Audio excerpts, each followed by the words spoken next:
नमस्कार दर्शक बंधु। गोटे पटे भारतीय दल इंग्लैंड को द्वितीय टी20 हराई सीरीज रे आगु होगा चाहूँगी। अन्यपटे समस्त नजर रही एक नाम उपरे वैभव सूर्यवंशी। से आज डेब्यू करेंगे कि नहीं ना कि पुणी तांको बेंच रे बसवाक पड़ो। किंतु याठार बड़ खबर होउची टीम मैनेजमेंट एमती एक बड़ निष्पत्ति नहीं पारे जहाँ समग्र प्लेइंग 11 को बदलाई दे पारे। से बड़ अपडेट कौन जानिया वीडियो को शेष पर्यंत निश्चय देखंतु। नमस्कार बंधु माने, आपण माने देखुचंती क्रिकेट पैशन ओडिया। आज आम कथा हेबाकु जाउछु भारत बनाम इंग्लैंड द्वितीय टी20 मैच को नहीं, जोठारे उभय दल जितिया समस्त शक्ति लगाई देबे। प्रथम टी20 रे भारत बैटिंग रे दमदार प्रदर्शन करी 199 रन करितला। अभिषेक शर्मा को विस्फोरक बैटिंग, श्रेयस अय्यर को दायित्वपूर्ण इनिंग्स एवं शेषर फिनिशर मान को अवदान देखि लागुथिला जे इंग्लैंड पर यही टार्गेट सहज हेब नाही। किंतु वर्षा सबू उत्साह को भांगीदेला एवं मैच रो कौनसी फलाफल बाहरिला नाही। एबे द्वितीय टी20 उपर समस्त नजर, कारण यही मैच सीरीज रो दिग बदलाई पारे।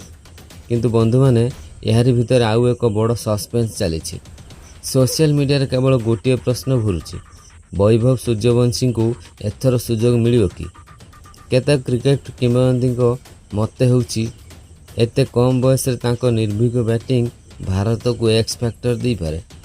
अन्यपटे किछि लोक कहउचंती से जे अभिज्ञ खेलाड़ी को अधिक सुजोग दिया जावा उचित। एठार आरंभ होउची असल चर्चा।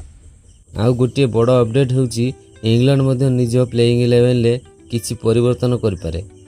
घरोई परिवेश रे फायदा उठाइबाकू सेमान अतिरिक्त प्रेशर किंबा ऑलराउंडर को सुजोग दे पारंती। किंतु बंधु माने यही वीडियो आग को मु कहबी से गोटे निष्पत्ति विषय रे जहाँ भारत को यह मैच रे विजयी करि पारे। से कारण जानिले आपण मध्य आश्चर्य होई जिवे।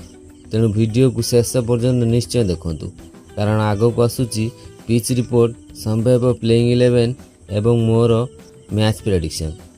बंधु माने जदि आपण भाबुचंती एही मैच केवल बैटिंग और बॉलिंग रे निर्णय हेबो ताहले आपण भूल भाबुचंती, कारण गोटे एमिति कारण अछि जहाँ पूरा मैच रो चित्र बदलाई भी दे पारे। आ से कारण हेउची मानचेस्टर पिच और पाणीपाग।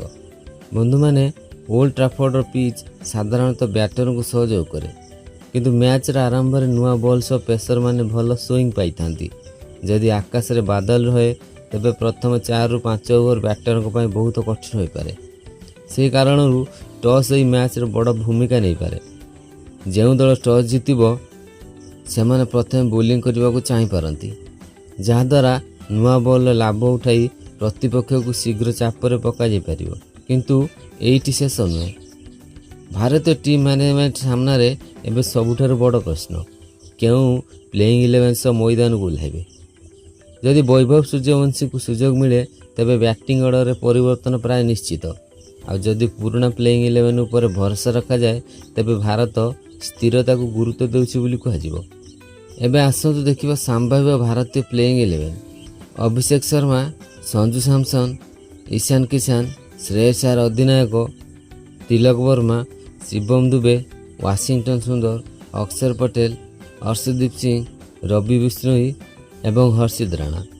किंतु बंधु माने शेष मुहूर्त रे जदि कोनोसी परिवर्तन हुए ताहले सबुठु बड़ चर्चा पुणी थरे वैभव सूर्यवंशी को नहीं हेबो। अन्यपटे इंग्लैंड मध्य घर परिस्थितिर फायदा उठाइबाकू चेष्टा करिवो। सेमानक पेस आक्रमण भारतीय टॉप ऑर्डर को चापर पकाइबाकू चेष्टा करिवो। किंतु एही वीडियोर सबुठु बड़ अंश एबे भी बाकी अछि, कारण आगु को आमे कहिबू केउ खेलाड़ी मैच रो गेम चेंजर होई पारंती। आ आमर फाइनल मैच प्रेडिक्शन कौन? विश्वास करंतु शेषर जहाँ कहबी ता शुणी आपण मध्य निज प्रेडिक्शन बदलाई पारंती। बंधु माने एबे आसुचे वीडियोर सबुठारु रोमांचकर अंश। जदि भारत को यह मैच जितबाकू हेबो तेबे केउ तीनोटी कारण सबुठारु बड़ भूमिका नेब, आ केउ खेलाड़ी एही मैच रो सबुठारु बड़ गेम चेंजर साब्यस्त होई पारंती। चलंतु जानिबा। बंधु माने भारत और इंग्लैंड मध्य टी20 क्रिकेट लड़ाई सबुबेले रोमांचकर रही। दुईटी दलर एमिति खेलाड़ी अछंती जे माने मात्र किछि ओवर मध्य मैच रो रंग बदलाई दे पारंती।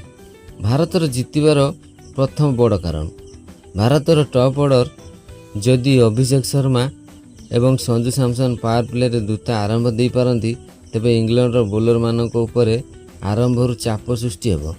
ଏହି ଚାପ ମ୍ୟାଚ୍ର ଗତି ବଦଳାଇପାରେ। ଏବେ ଦ୍ୱିତୀୟ ବଡ଼ କାରଣ ମଧ୍ୟକ୍ରମର ଅଭିଜ୍ଞତା। ଶ୍ରେୟସ ଆୟାର ଏବଂ ତିଲକ ବର୍ମା ଏବଂ ଶିବମ ଦୁବେଙ୍କ ପାଖରେ ଯେକୌଣସି ପରିସ୍ଥିତିକୁ ସମ୍ଭାଳିବାର କ୍ଷମତା ଅଛି। ଯଦି ଆରମ୍ଭରେ ୱିକେଟ୍ ପଡ଼ିଯାଏ ଏହି 3 ଜଣ ଇନିଂସକୁ ସ୍ଥିର କରିପାରିବେ। ତୃତୀୟ ଏବଂ ସବୁଠାରୁ ବଡ଼ କାରଣ ଭାରତର ବୋଲିଂ ଆକ୍ରମଣ। ଅର୍ଷଦୀପ ସିଂ ନୂଆ ବଲ୍ ସହ ୱିକେଟ୍ ନେବାର ଦକ୍ଷ, ଯେତେବେଳେ ରବି ବିଷ୍ଣୋଇ ମଧ୍ୟ ଓଭରରେ ମ୍ୟାଚ୍ର ମୋଡ଼ ବଦଳାଇ ପାରନ୍ତି। ଯଦି ଏହି 2 ଜଣ ନିଜ ଲୟରେ ରୁହନ୍ତି ଇଂଲଣ୍ଡ ପାଇଁ ବଡ଼ ସ୍କୋର କରିବା ସହଜ ହେବ ନାହିଁ। କିନ୍ତୁ ବନ୍ଧୁମାନେ, ଇଂଲଣ୍ଡକୁ ହାଲୁକାରେ ନେବା ମଧ୍ୟ ବଡ଼ ଭୁଲ ହେବ। ସେମାନଙ୍କ ବ୍ୟାଟରମାନେ ଘରୋଇ ପରିସ୍ଥିତିରେ ବହୁତ ଆକ୍ରମଣାତ୍ମକ କ୍ରିକେଟ୍ ଖେଳନ୍ତି। ଯଦି ସେମାନେ ପାୱାର ପ୍ଲେରେ ଭଲ ଆରମ୍ଭ ପାଇଥାନ୍ତି ତେବେ ଭାରତ ଉପରେ ଚାପ ବଢ଼ିପାରେ। ଏହି ମ୍ୟାଚ୍ର ଗେମ୍ ଚେଞ୍ଜର କିଏ ହେବ? ଆମ ମତରେ ଅଭିଷେକ ଶର୍ମା ଏହି ମ୍ୟାଚ୍ର ସବୁଠାରୁ ବଡ଼ ଗେମ୍ ଚେଞ୍ଜର ହୋଇପାରନ୍ତି, କାରଣ ସେ ଆରମ୍ଭରୁ ଆକ୍ରମଣ କରି ବିପକ୍ଷ ଦଳର ଯୋଜନାକୁ ଭାଙ୍ଗି ଦେବାର କ୍ଷମତା ରଖନ୍ତି।